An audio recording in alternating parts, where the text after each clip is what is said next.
Greetings, guys, gals, non-binary pals, and welcome back to another video. Something that I love to talk about here and that people have told me I should please continue to talk about is estranged parents. And I am so glad that you all love me talking about this and want me to keep talking about it, because I also love to talk about it. It's my favorite thing to make videos about. So I'm so glad that we're all here together and having a good therapeutic time talking about estranged parents. A couple weeks ago, I went through a Facebook group where I was coming from the other perspective. It was a Facebook group for children with estranged parents talking about their experiences. And I asked you all to email me with any stories that you have for estrangement from your own parents or family members. And oh my God, I have never received so many email submissions before. I got hundreds of them. There were so many, and I am still getting multiple every single day. Wow. I'm so sorry that so many of you are in this boat, but I also think, considering my content, it kind of makes sense. So I've spent the last couple of weeks going through as many of these emails as I can and kind of whittling them down into just a few of them that I think are good to talk about in a video. I did not get to read all of them because there were so many, and there are so many that I think would be good to include in a video, but obviously I have very limited time. So if yours is not included today, I'm so sorry. But obviously, there's only so much that I can do. If you would like a part 2 to this, though, where I can go through a few more of these emails, then please do leave a like and comment to let me know. If this video reaches 7,500 likes, then I will do a part 2 and go through some more of the emails. And while you're down there, if you haven't already, please don't forget to subscribe. It really does mean a lot, and it is the best way to support me and my channel and help this video and all my other videos in the algorithm. So I really do appreciate that. So yeah, basically what I have learned from this exercise and asking you all to submit emails to me is that a lot of us need therapy. And a lot of our parents also need therapy. And that is where today's sponsor is so perfect, and that is Grow Therapy. I have been in therapy myself for 12 years with only a very short break happening in about 2020, and I have found it the most helpful thing. I love therapy. I think the entire world would benefit so much if everyone got therapy, but it can be really difficult to access, and that is really upsetting. And Grow Therapy is so wonderful because it offers such good accessibility.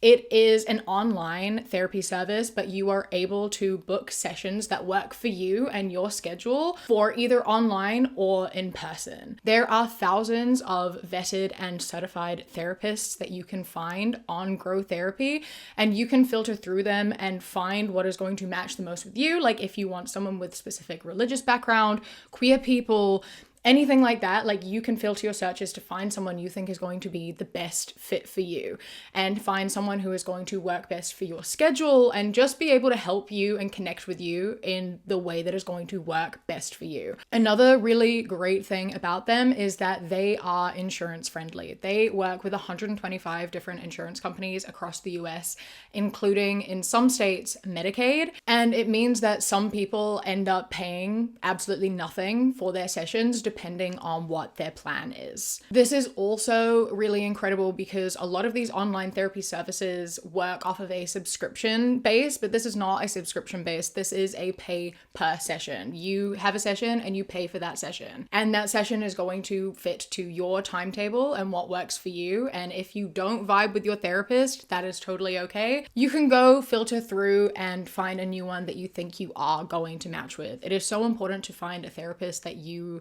relate to and get along with, and that is going to work best for you. And Grow Therapy is a great place. It also allows so many independent therapists to have a space to find clientele and have that security and build their own independent therapy business as well. So overall, it is just a really incredible service. And as I said, I think we can all benefit so much from therapy. I can never recommend therapy to people enough. If you want to try Grow Therapy out for yourself, then you can go to growtherapy.co/queerkiwi or use the link in the description. I really do recommend checking it out. Thank you. I hope that it is helpful. And let's get into a whole bucket load of reasons why people should get therapy. This one is titled, Estranged Father Won't Let Me Walk Away. It says trigger warnings for physical abuse, emotional abuse, and suicide attempt, but not detailed for any of them. I stopped speaking to my dad when I was 13 following a suicide attempt induced by his prolonged abuse. I was put in a psych ward for roughly 15 days, and the whole time he was sending me messages begging to come and visit me in the hospital. I, of course, said no. For context, prior to the attempt, he had threatened to unalive me and encouraged me to go ahead with the attempt. He had also been emotionally and physically abusing me for years prior, as well as grooming to keep control. And he asks to come visit. And he asks to come visit. Imagine being in the hospital as a result of your father being the absolute fucking worst. And he's like, can I come see you? No.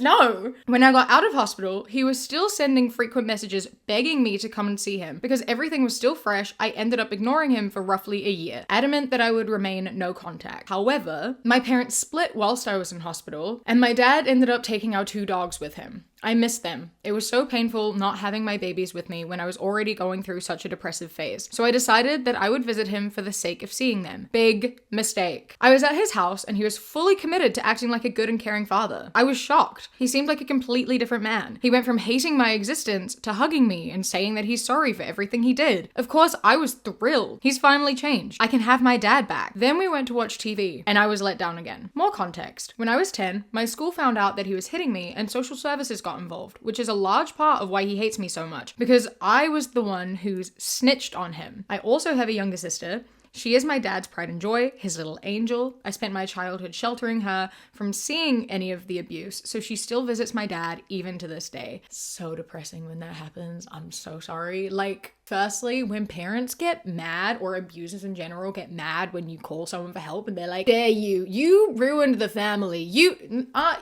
did that, doing the abuse in the first place.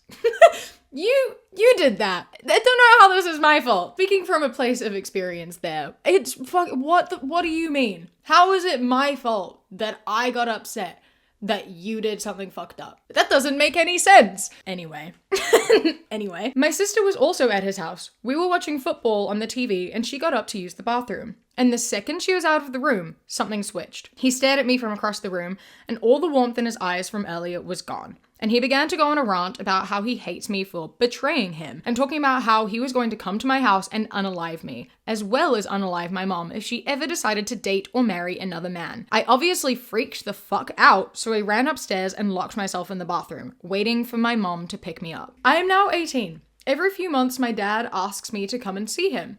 I've been out for a couple of awkward dinners, and at least I get to see my dog sometimes since she's very old now. Every time when we meet up, I don't know if he's going to act up, and it's stressful. I know I technically don't have to see him, but I feel as if I don't have much choice. I don't want to aggravate him. I still have nightmares. I'm still plagued by all the horrible memories he gave me.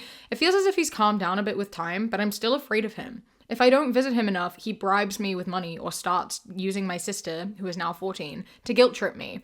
I barely see him, but it feels like he controls my life. It's the way, it's the audacity, right? It's the fucking audacity. It's the fact that he can do all of this shit and then still feel entitled to your time. It's the fact that said and did all of this horrible shit and threatened you and like literally told you should die and like helped in making that almost happen, and then is like, so like, I think I'm entitled to your time. I think that since you are my child, you should spend time with me and come see me, and I know that I've fucked up, so I'm going to bribe you because I like to have control. Oh my god, it's fucking horrible, and it's way too fucking common too. Like, this type of shit happens all the time, and I don't get it, right? Like, I don't understand it for a number of reasons. Like, the entire purpose of this and what people like this, parents like this do, it's just for power, right? It's like hurting you so much and then like doing, like knowing they can do something to like get you back. So it's like exerting power and control and being like, look, I am bigger and stronger than you. I can make you hurt. I know how to upset you. I know how to do this. And I feel big and strong. Like, bro, if you have to fucking hurt a child to feel big and strong, I don't know what to fucking tell you, but that's not what you are. You definitely are not strong for hurting a child. You are not powerful for having power over a child. You are an adult. You inherently have power over a child. You are a parent, so you have even more power over a child. And abusing that, I just don't understand how that can make someone feel good. I don't understand how you can like get a power high off of like abusing a child. Like that doesn't make any sense. It doesn't make any fucking sense. And it's so fucked up and so devastatingly common. And I'm so sorry. It's horrible. Astounding as well, because you know that at the end of the day, it is like this dad and other parents who are like this will have this whole mentality of being like, I showed them love and it's not fair that they don't speak to me. It's like they're being ungrateful. Like I let them live with me. I fed them. I did this stuff. I'm their father. So they should talk to me. They have to talk to me because I'm their parent. And then complaining about being ungrateful because they only acknowledge the small things that are bare minimum requirements while neglecting the whole bunch of fucked up shit because they think the fact that they're a parent overrides everything. It's like, I'm a parent so I can do whatever the fuck I want and they still owe me. No, that's not how this fucking works. It's not how this works. And far too many parents act like it is. Considering low contact from my parents for defending my aunt. This is all very fresh, unfortunately, but a few days ago, my aunt on my mum's side, who was a middle school teacher, got arrested for inappropriate relations with one of her students digitally,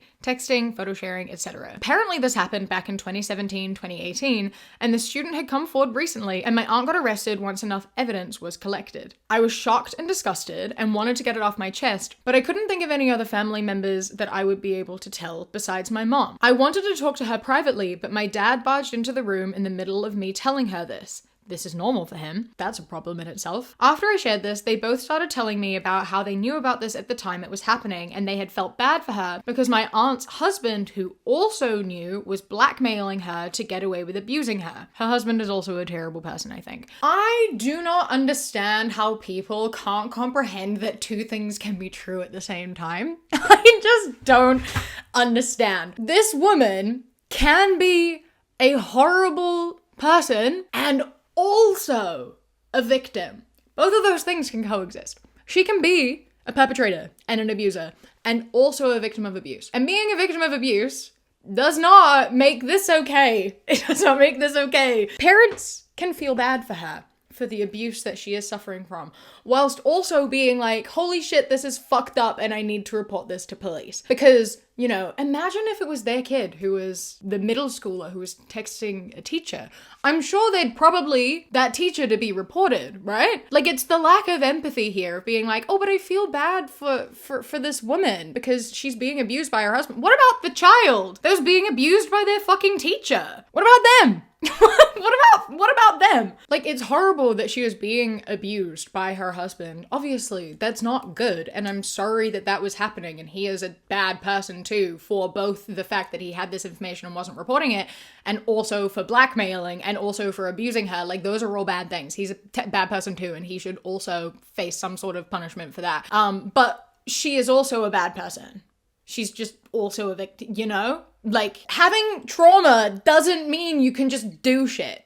You still have to be held accountable for your actions. Fuck your parents. So far already, that's where we're at. Even without any more information, I feel like you're already justified in not wanting to talk to them because that's fucked up. Even though the many things besides this her husband did is incredibly shitty for many reasons, I still don't think my parents should feel bad for my aunt because she did groom a student. Exactly. Thank you for reinforcing what I just said. I could have just read a little bit more, but you know. I had no idea about any of this information until just a few days ago, and now I'm seriously considering going low contact with them when I move out. The worst part is, I'm not even the most surprised that they defended her because they also defended my uncle on my dad's side when my aunt, his sister, also a different aunt I'm mentioning here, revealed to everyone that my uncle sexually abused her from the time she was 9 to 11 and he was 15 to 17, many years ago. I had found out about this when I was 17 myself. My parents had known about it for about 10 years before I even found out. The fact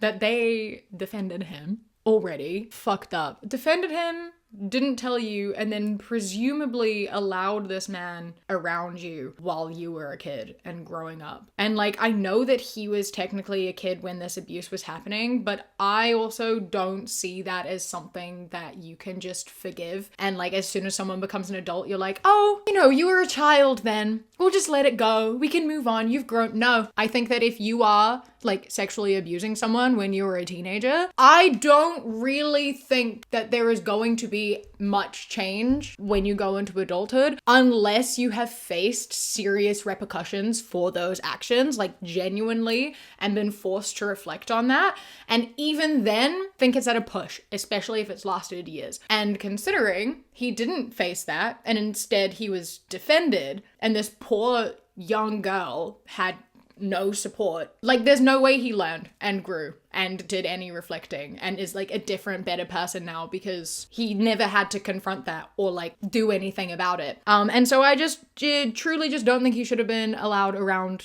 children. And the fact that your parents knew and let him around you and didn't say anything or do anything really fucked up. So completely, unbelievably, unforgivably fucked up, actually. I'm probably just extra sensitive right now because I'm currently pregnant with twins and I already know I will not tolerate pedophiles of any kind around my children. I don't care who they are. Obviously, my parents felt differently raising my siblings and I because despite them knowing these things, they still allowed these people around us when we were kids. So now I'm really paranoid because in my head, all I'm thinking about is who else is a pedophile abuser that I don't know about and my parents do. And knowing that they would probably allow them around my children without me knowing any such dark sides about said person is making me sick to my stomach. This is why I'm considering low contact. I love my mom to pieces. My dad is a different story, but unrelated. But I just can't bear the thought that they could potentially endanger my children and I would have no idea. Yeah, see, and this is the whole thing too, right? Like, if they were keeping this to themselves, what else are they hiding? Who else are they defending? What other shit do they know that they aren't sharing that they would just brush under the rug and ignore and not say anything about because it's not a big deal to them? Like, you don't deserve to live with that stress. I think that like the sort of thing that you can do, the only thing I can really think to do is the sort of ultimatum of like setting really strict boundaries of them in your life and in your kids' lives, but directly telling them that if there is anything else they know about anyone else, they have to tell you. And if you find out that they have hidden anything or are lying about anything, then they lose the rights to seeing their grandchildren. Because if they are willing to hide information like that in order to protect abusers instead of protect their grandchildren, they're just not worth the time. So I think low contact is probably a good idea. And like telling them why and then having that harsh, like, you have to tell me if you know anything, and if you don't and I find out you know, that's it. Because I feel like that's the only way they're gonna understand how serious it is and how much they fucked up, because they have fucked up and it's horrible. And I'm really sorry that you had to find out about this. Good Lord. The lack of empathy some people have, and just looking out for the wrong people and having their priorities all completely out of whack and not being able to understand why you would care about someone that you don't know. It's so baffling. And ties upsettingly well into this next one, which is titled Estranged Parent, but I didn't abuse you. Estranged biological father and I are sitting in his mother's living room. My grandmother raised me, so she wasn't estranged yet, but that's another story. I'd come home to Texas in November 2008 with my new fiance from Utah so he could meet my family before we both got married. I was already estranged from most of both sides of my family by this point. Moving away to college was the best thing I ever did. But here we were, over Thanksgiving break, in Texas, to meet the few family members I still talk to before my May 2009 wedding. Estranged father. So I saw your wedding invitation on the kitchen table. Do I get one? No. Estranged father, genuinely confused and hurt. Why not? I'd love to come. Me, shares a look with my fiance. Do you want the honest answer to that? Of course! Because I spent 9 years watching you beat, assault, molest, and try to kill my mom and other half-sister. Not his child. Father, honestly shocked. But I didn't abuse you. Me, flabbergasted. Fiance, holds my hand. Ending with, the fucker finally died after a third round with cancer in December 2024. Two of my sisters, both of whom I'm no contact, are fighting over his ashes. The mentioned half-sister and I laugh about it. It's astounding. People they lack so much empathy. It's also not to mention that, like, assaulting and abusing someone in front of someone else is still abusing that person. Like, if there is a child there and you are, like, beating someone up or, like, verbally abusing them or anything with a child present, you are also abusing that child. This is traumatizing shit. You are abusing everyone involved. Also, there is no chance in fucking hell any parent who is abusing a partner is not also abusing their kids directly. Like, involuntarily, definitely, because, you know, that's involuntary, but directly also. Maybe there's no physical violence towards the children, but I am 100% certain that there would be verbal and emotional abuse happening between the abusive parent and the child. No questions asked. And they just don't see that that's what that is because they have absolutely no empathy or care for any other person ever about anything. And the fact that this man truly, like, cannot see how that would be upsetting is honestly really scary. The fact that you said to this man, like, this man is aware that he was abusive, right? Like, he is fully self-aware and he knows all of this horrible shit he did, and he doesn't understand that you would be upset with him because of it. That's terrifying. That's honestly really scary. It's really scary that someone doesn't see why that might be traumatizing and get you not invited to a wedding. This next one is not about parents, it's about grandparents, but it was it's a roller coaster. It's a bumpy ride. So hold on to your hats and let's get into estranged grandchild from religious racist nut. Trigger warning for homophobia, religious abuse, foster care. A little backstory of me first. I was adopted at age 12 and not raised Christian. I'm half Inuit and was raised in Nunavut, Canada. I'm half white, so when my parents passed when I was 6, I was taken and placed into foster care before being adopted by my family. We now live in Wisconsin, United States. I was baptized while in foster care, but do not identify as Christian nor follow most of their teachings. So for my first Christmas with my family, my parents stayed home with me instead of going to the large family Christmas that they usually go to, as I was still adjusting. My parents went all out. They got me a My First Christmas ornament, my mom made dried deer skin, and my dad even tried to do ice fishing with me. We didn't catch a single thing, but it was a lot of fun. But my favorite thing was my parents bought me a traditional parka. I still have it, but safely in storage now. It had to be expensive back then, but I don't even want to think about how expensive it would be to have it traditionally made then flown down here today. That's really sweet. Just to pause real quick to be like, this is really lovely and sweet, and I'm so glad that you got adopted into a family that was so, like, accepting of your culture and your heritage, because you read so many stories about parents who adopt, like, kids from different cultures and just try to completely erase that and raise them as, like, white kids and, like, completely cut all ties to their heritage. And it's really lovely that they wanted you to be proud of that and keep you connected to that and, like, participate in that with you. I think that's really sweet, and we need more people to do that. Again, it should be bare minimum, but it's not, and that's fantastic, and I'm really glad. Anyway, moving into the bullshit now. My adoptive grandmother came to visit later on, and what I could understand, as she spoke very quickly, was she was saying that I was in a white Irish and German family now, even though my adopted dad had strong Acadian heritage, and I should be acting like it. She gagged at any foods I ate while she ate pickled herrings. No hate on pickled herring, but none of my stuff was that smelly at least. And when we went out, I wore my new parka. She flat out refused to be seen with me until I put on something appropriate. What is wrong with people? I like that I'm stopping every sentence to just be like, why? Racism makes no fucking sense to me. Like, what the fuck do you mean? Your grandma refused to be seen in public with you because you were wearing just like a traditional parka? Like, what the fuck does that have to do with her?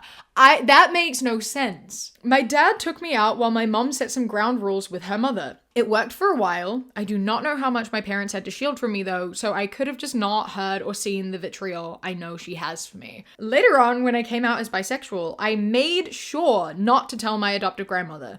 I don't know how she found out, but she picked me up from school one day. She lives a 4-hour car ride away, and said it was an emergency. My mother had been sick for a bit, and with losing my parents early on in life, I def had a bit of trauma and was worried.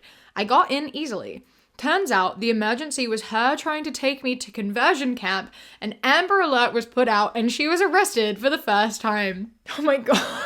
Oh my god. You find out your grandchild is bisexual and the response being to drive 4 hours across the country, play on their trauma to get them into your car, and then drive them to conversion camp? Like kidnapping. She kidnapped this kid for the sole reason that she was bisexual. I'm glad she got arrested. Good God. I cannot imagine how traumatizing that must have been. Like, every single piece of this is like the most traumatizing thing ever. Like, yeah, having lost your parents early on in life and then having a sick mother and this woman who like doesn't like you and has made that known shows up and is like, no, you have to get in because it's an emergency. Like, yeah, you would have been shit scared. And then turns out it's a fucking kidnapping. You've gone through a lot. I'm really sorry for everything you've had to go through. Holy shit. Okay. My parents didn't speak to her for a while, but when my mom got pregnant, after several issues with conceiving, she offered an olive branch. The first Christmas with my brother, we went down to the large family Christmas. I thankfully really liked my cousins and had several cool aunts and uncles. A few were jerks like their mother, but it's okay. And when everyone was getting presents from my adoptive grandmother, I got nothing. You finally have your own. Why would I give stuff to a child who isn't yours? This also happened to a cousin who joined through marriage. My aunt married their dad, so step-grandchild, I guess. My cousin's family and mine left the party while she screamed, "You were ruining the family," and many not-so-Christian words. We had Chinese and hung out at my cousin's house. They had video games I remember really liking.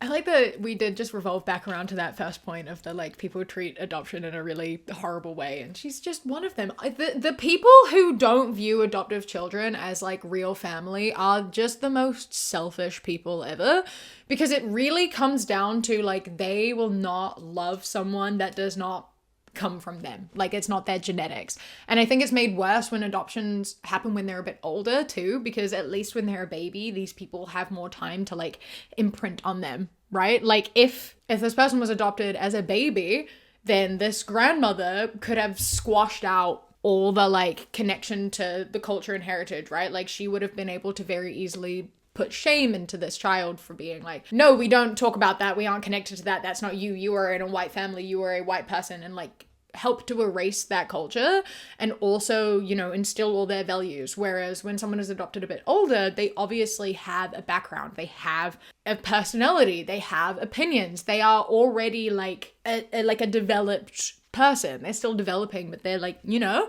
and I think that a lot of people like this have a really hard time with that because they just want people that they can mold and shape and manipulate. And when they don't have that, they turn to kidnapping. There's actually one more final little bit here that really ties this off. She later tried to hire a hit on my father and me to set my mother up with someone she thought was better.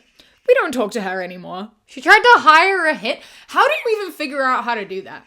How do you even hire a hit? I'm not asking so I can do it. But like the fact that you would even think to do that, the fact that that is a thought that could just casually cross your mind is astounding. The fact that the solution to being racist and having an adopted grandchild and also wanting your daughter to get remarried is to murder? What? I'm glad you don't talk to her anymore. It sounds like a very colorful time in the worst of ways. Jesus Christ. Yeah. And then you just fucking know, based off of the fact that this woman yelled, "You're ruining the family." Like she fully blaming the father and the child about like her daughter not speaking to her, completely taking away any autonomy her daughter has, because obviously her daughter loves her and would choose to talk to her, and the only reason that her daughter doesn't talk to her anymore is because she's been brainwashed by her husband and her child, and not the fact that this woman is the fucking worst. You know, she's in these Facebook groups being like, "Oh, my daughter was poisoned against me. She'll come back to me one day. She'll see how," you know, like she's that type of person. And yeah, I hope you're doing all right. I hope you're doing okay. Yeah. My mother would prefer me being abused over her being responsible, and drove 400 kilometers to say that to me. Even now, I feel the conditioning to defend my parents, my mother especially, give you a rundown of their lives and explain why they acted the way they did. Funny, isn't it? It's so ingrained into me to defend them to literal strangers, tell you, well, that fucked me up pretty bad, but when you look at their life story, that's why they did it. Don't even get me started.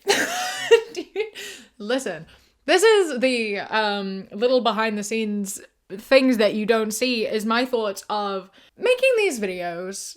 I love for many reasons. I get told by a lot of you, and so many of these emails started and ended with telling me how much these help. So I'm so glad. But I also want to let you know that these help me so much as well. Like, these have been so therapeutic for me to make as well because of this reason exactly. Like, I read people talking about the shit that happened to them, and I will look at that and I'll be like, that's so fucked up. And then I'm like, hold on a minute. I have defended the actions of people in my life for doing that same thing.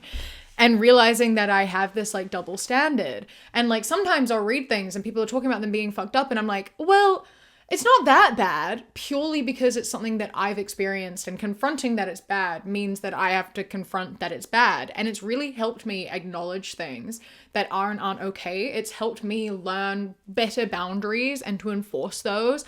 And like genuinely overall, it has helped me confront so many things that I had been ignoring, and has helped me to do a lot less defending, because there is such an ingrained thing of like when you have full context and you know, and especially when you love these people, it is so easy to defend them and to, you know, be like, oh, well, it's okay because I'm fine now. Like, it's fine. It's like both those things can be true. It can fuck you up and you can love them. It's so complicated. And I think that there's such a, like, it's a defense thing, not only for defending the parent and defending what they've done for their benefit, but it's also for your own benefit too, right? Like, it's easier to deal with something if you downplay it. It's easier to deal with something if you know, defend them, because then it makes you feel better about the fact that you've experienced it, because it wasn't like for nothing, you know, like it's brushing off the actions of someone who hurt you.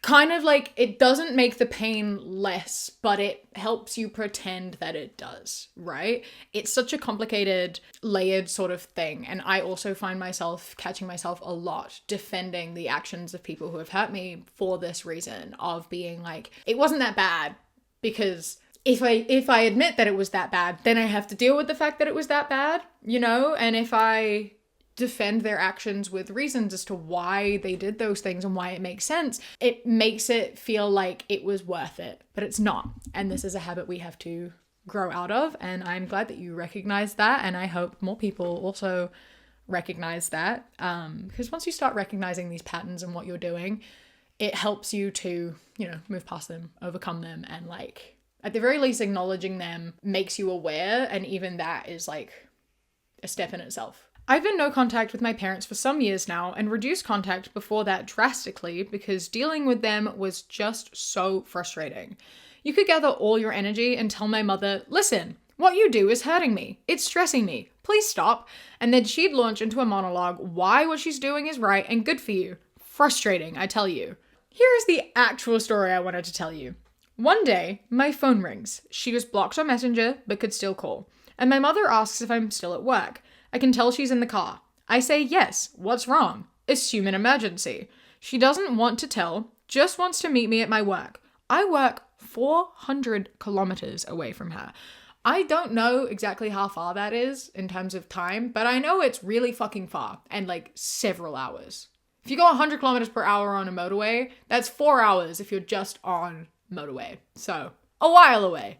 I try to make her say what's wrong, but she doesn't want to. She's driving and upset, so I agree to meet her in front. All while I have 2 appointments I need to push back. I meet her in a parking lot. Didn't get into her car, of course. And there she drops the bombshell. She's very upset, and she says she knows why I dropped contact. I'm thinking, oh wow, that's great. Now we can finally work on our relationship. She's seen a report on TV, and it has opened her eyes. The only time a child would cut contact off from their parents is when they've been sexually abused as a child. Then she asked me about relatives, acquaintances who could have abused or molested me. In a parking lot, after calling me to ask if I was still at work because she was just 20 minutes away. You could tell she really felt like this was a gotcha moment, and I'm just standing there like, huh? And listen, just already, I just need to pause for another little relatable moment here. The way that people just drop shit on you, right? With no fucking warning at all. Like her showing up in the middle of the workday with no context, being like, I know you were sexually abused as a child. Please tell me who did it. You can't just do that. What if it was true? What if that was true? Imagine being in the middle of your workday and your mother shows up and just starts talking about trauma that you've repressed. You can't do that. You can't fucking do that. You can't do that. No. No. I occasionally get messages from my mother, like at 3 o'clock in the morning. So I see when I first wake up or whatever, that's just like, oh, so-and-so's been arrested for beating so-and-so. Oh, this family member done this to other family member. And I'm like, why are you just dropping this on me first thing in the morning? Please give me a heads up. Please tell me before you start detailing abuse in a text message. Didn't even put a trigger warning on it. Nothing. I've just got a whole paragraph about abuse and why people are being arrested. And it's 3 o'clock in the morning. Stop it. Please. Mind you, I've been telling her for years very clearly why I reduced contact and what I'd need from her to have a better relationship. All I wanted was for her to say, I haven't respected you as your own person. From now on, I'll call ahead if I want to visit and I want to try better. Pretty simple ask, I think. Very, very easy to do. Not asking very much. I don't know why it's so hard for these people to do, but obviously it's easier to drive for hours and be like, you were sexually abused as a child, I figured it out, than it is to just, say sorry. Instead, she comes up with this ludicrous story because there is no way in hell she is responsible for our lack of connection. In fact, she'd rather have her own child be traumatized for life than look in the mirror and say, maybe it's something I did. Writing this, I realized there's no way this was a clumsy attempt to be there for me. This was a way for her to get me back under her control, to blindside me with this accusation so that the only person I could turn to was her. I think she truly believed I would break down and tell her that that's the only reason, and I'm so grateful she figured it out. Back then, I was flabbergasted. She said some more unhinged stuff, but when we parted ways, she had the nerve to blame me for making her drive an even speed. The audacity of this whole thing. The fact that refusing to take any sort of accountability and instead trying to find anything else to blame is so unbelievably frustrated. Literally the fact that you have detailed everything and been like, I am happy to continue a relationship when we talk about this. Please acknowledge this. I am giving you the answer. And she's just here like, I think that you were wrong. I think that I know your feelings better than you. And all of the stuff that you told me I did wrong and that hurt you, I think you were overreacting. And I just kind of thought that you'd be over it by now. It is this thing of she views this big sexual abuse that she's made up as oh, that's obviously traumatizing. That's a big thing. I haven't done anything that bad, so it can't be anything that I've done. Ignoring all the little things and the bigger things that add up into a fucking giant, especially when you've handed her the answers to it and being like, yeah, but those things, she just looks at it at oh, but those things are also small. Surely she's gotten over it by now. I know I haven't apologized or talked about it or changed my behavior, but I'll just do it and then she'll move on and forgive me and carry on because ultimately I don't think it's a problem and I think it's fine. And so therefore I think that she should get over it as well because I've gotten over it. That's not how this works. It's not that hard to just look at what you've done and acknowledge it, right? I understand.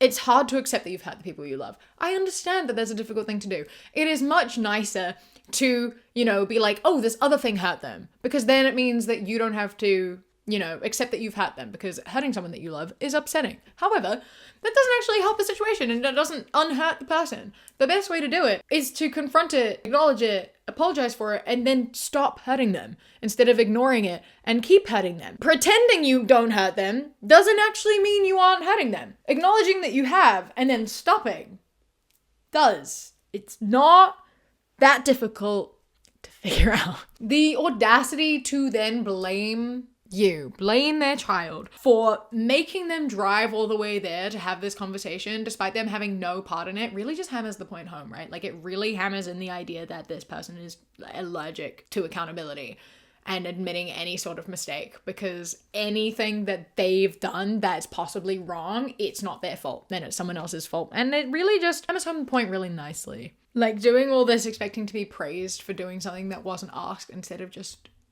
doing what is asked is... This next one is short and sweet, and it's just titled, My Evil Parents. I grew up in a conservative Christian household in America. I was taught that the universe was about 6,000 years old. I was taught to love the sinner and hate the sin. Where my parents went wrong was I was always a deeply curious child, and they failed to quash it. They were proud of my nerdy ass. I took to heart the things the Bible had to say about compassion and loving the downtrodden, and slowly realized that they didn't. I got exposed to so many more perspectives in college. 2016 came and my parents were supporting this racist, rapist jackass. That snapped me all the way out of Christianity. But I still didn't cut contact. 2 years later, I learned I was trans, and I knew they'd never accept me, yet I still gave them a chance, though with an ultimatum. I've gotten reports from other family members that they continued to deadname and misgender me when I wasn't there, so I ghosted and blocked them. Towards the end of last year, I learned my mom became an HR recruiter for ICE. Part of me had held hope for her, but that is all gone. She is worse than dead to me. Take care of yourselves and each other out there, everyone. I love when parents and people like this shoot themselves in the foot. Right? Like, it's so funny to teach something and not even understand what you're teaching because you don't understand it, right? Like, these parents teaching empathy and compassion, but not even understanding what they're teaching because they lack both of those things. Like, raising a curious child and talking about being like, love everyone, accept everyone, have compassion, love thy neighbor, and all that stuff. And them not realizing what that means because they lack the ability to have any actual compassion and lack empathy for other people. So then seeing it in a child and being like, where did we go wrong? Without realizing that they're the ones who taught it. It's quite funny. It's quite funny. It's really good. It's a really good way to break that cycle, right? I am very pleased when this is the sort of result too. Like, I don't know what happened throughout all your childhood and teen years and such, and like things that obviously must have been difficult doing that, but I'm really glad that you knew yourself well enough to like know what you needed and what you wanted and take away enough like strength and independence to just cut them off as soon as you could. Like, that's really, really cool. And I have to laugh at the fact that these parents are the parents who are in the Christian parents of LGBTQ plus teens who are there joining the prayer circles every week, being like, I'm praying for my child to come home, praying for God to help them see the light. And they're the type of parents who are like, university turned my kid against me. University is brainwashing children. Education. Education is the issue. It's like, but like not in the way that you think. It's so funny being like, oh, the people who go to university and like meet other people and like get educated, they all end up going left. Yeah. Yeah. Ridiculous. I'm glad it kind of worked out. Obviously you don't talk to your parents anymore and that's kind of sad, but also like not really in a way, right? Like, it depends on who you are, but parents are overrated. You know what I mean? Like, it's sad and it sucks. But also, like, I'm glad that you seem to be okay with that decision, and I hope you have other people and, like, a new family of whatever that means to you. The only question my mother asked me after 18 months of low contact. I've been estranged from my mom for a couple of years now, and honestly, the final straw that made me go no contact might sound ridiculous out of context, but here goes. I'd already gone low contact for a while, but I thought I'd give her another chance because it has been a while. Also, there was some stuff of hers in my basement that she needed and wanted back, and I wanted to be an adult about it and thought we could have an honest conversation. Cue her coming over to my new apartment. The entire time she was there, she only talked about herself and her health issues, about troubles she'd been going through with her on-again, off-again boyfriend. One of the reasons I went low contact because every time it was off again, she would try to move into my place when I was living in a one-bedroom student apartment. apartment. My girlfriend, now wife, wasn't there when my mother came over, but my mother knew that she existed because she had met her right at the beginning of our relationship before I went low contact. Did my mother ask me about her? No. Did she ask if the relationship was still ongoing? No. Did she ask me if I or we were happy? No. Did she ask me a single thing about my life? Note, at this point, it had been about a year and a half of low contact. Although that's not entirely true, she did ask me one thing. How much are you earning now? What a question. Because I had finished uni in the time we'd went low contact and started my first full-time job. That's the only question she asked about my life. And just because she wanted to know if I could financially support her now that she had finally left her boyfriend for good. Honestly, I'm glad she left him. He was an abusive piece of shit, but that doesn't mean I can or want to be financially responsible for my mother. Exactly. You should never have to be financially responsible for your mother. Keep that in mind forever. Thank you. After she left, I remember thinking, this is how it's always gonna be.